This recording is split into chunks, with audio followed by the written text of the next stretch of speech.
আপনি এমন কোন দলকে সাপোর্ট করিয়েন না যে দল আপনাকে নিয়ে যাবে জাহান্নামে। আজকে দেখুন শুক্রবারের ঘটনা, শুক্রবারে ভূমিকম্প হয়েছে ঢাকার ভিতরে। এটি কিসের আলামত? এটি ভয়াবহ একটা আলামত।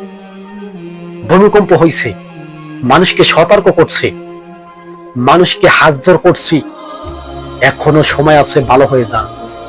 না হয় আল্লাহ তাআলার রব্বুল আলামিন যদি ফুল রাগ হয়ে যায়, তখন আর বাঁচার কিন্তু কোনো কার্যক্রম হবে না।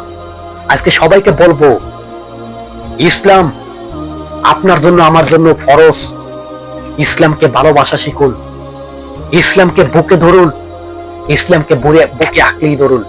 যেভাবে ছোট ছোট মাসুম মাসুম বাচ্চাদেরকে ছোটবেলায় কোলে রাখুন, ওই রকমের ইসলামকে বুকের ভিতরে যত্ন করে রাখুন। এখন সুযোগ বারবার আসবে না, সুযোগ কিন্তু আল্লাহ তাআলা রব্বুল আলামিন বারবার দেয় না। আপনারা বলবেন যে সুযোগ আমরা পাই নাই, তা কিন্তু বলতে পারবেন না। সুযোগ কিন্তু আপনাকে আমাকে আল্লাহ তাআলা রব্বুল আলামিন দিয়েছে, আর এই সুযোগ কাজে খাটান। বাংলাদেশের ভিতরে গণভবনে কোরআন দিয়ে পরিচালনা করা হোক, কোরআন দিয়ে বিচার করা হোক, কোরআন দিয়ে বিশ্বটা বাংলাদেশটাকে নিয়ন্ত্রণ করা হোক। কে বলছে? আমিও বলছি, আমি সাক্ষী দিছি যে হ্যাঁ, আমি এই কথা বলছি। আমার যদি কোনো অপরাধ হবে, এটি তো কোনো অপরাধ না। আমাকে হুমকি দেওয়া মানে কি জানেন? বাংলাদেশ থেকে একটি ভালো মানুষ সরে দেওয়া। আমি বলছিলাম গণভবনে আল্লাহর কোরআন থাকবে, কোরআন দিয়ে সাজানো হবে গণভবন।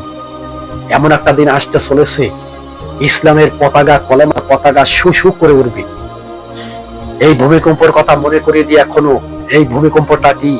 এই ভূমিকম্পটা ভয়াবহ মানুষের একটি আতঙ্ক। শুধু আতঙ্ক না, আপনাদেরকে আমাদেরকে মাত্র সিগন্যাল দিয়ে দিছে যে ভূমিকম্প।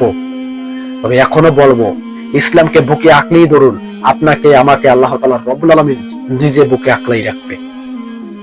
তবে এই রকমের সুযোগ আর বারবার আসবে না। এক স্বৈরাচার পৃথিবী থেকে বিদায় নিচ্ছে, এমন কোনো কাজ করিয়েন না যাতে আর এক স্বৈরাচার এসে জায়গা দখল করে, চেহারা দখল করে